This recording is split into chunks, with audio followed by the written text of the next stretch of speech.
vers la création d'une unité de financement climatique et de la biodiversité à expérimenter au sein du parc national Moabale Ndoki, la République du Congo et l'ONG américaine Wildlife Conservation Society Convergent déjà leur vue en ce sens. Ce projet promoteur vise entre autres à valoriser les stocks de carbone via l'initiative I4 pour créer une nouvelle classe d'actifs pour le climat et la biodiversité afin de contribuer au financement de la protection des forêts tropicales à haute intégrité, c'est-à-dire celles qui sont largement non dégradées.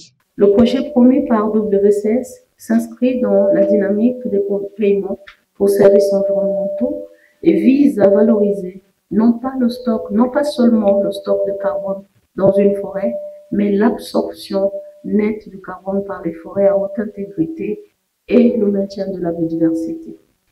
Ce projet participe donc de l'émergence de l'économie verte dans notre pays et constitue un début de réponse au plaidoyer mené de longue date par son Excellence, Monsieur le Président de la République, chef de l'État, dans les arènes internationales traitant de la forêt et du climat.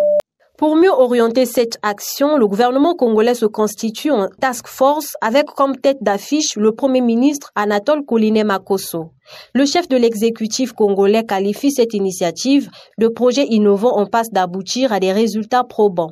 Notre potentiel forestier va désormais être valorisé à travers la vente des crédits biodiversité, crédits carbone, les paiements pour services environnementaux et les compensations basées sur les initiatives telles que d'aide contre nature ou solutions fondées sur la nature, ce qui constitue une nouvelle niche financière qui vient compléter les sources qui alimentent d'ordinaire le trésor public.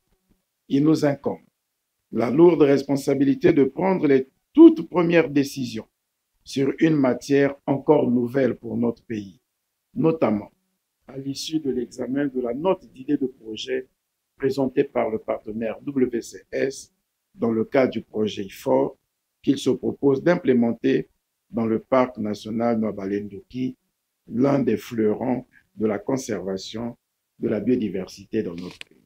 Cette task force carbone engage les membres du gouvernement, les responsables des institutions publiques et privées, ainsi que la société civile. Elle est attendue aux actions concrètes en phase avec l'offre proposée par Wildlife Conservation Society dans le cadre de ce partenariat. La task force forestier est un organe multi-acteurs regroupant les membres du gouvernement, les experts de l'administration publique, les représentants du secteur privé et de la société civile. Il comprend deux organes.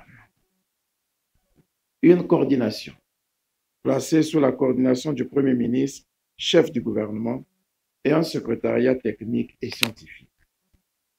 Les missions de la task force sont, entre autres, de statuer sur les dossiers de création des projets de génération et de commercialisation des crédits carbone, de décider de la vision et du marché carbone, de réguler le marché carbone.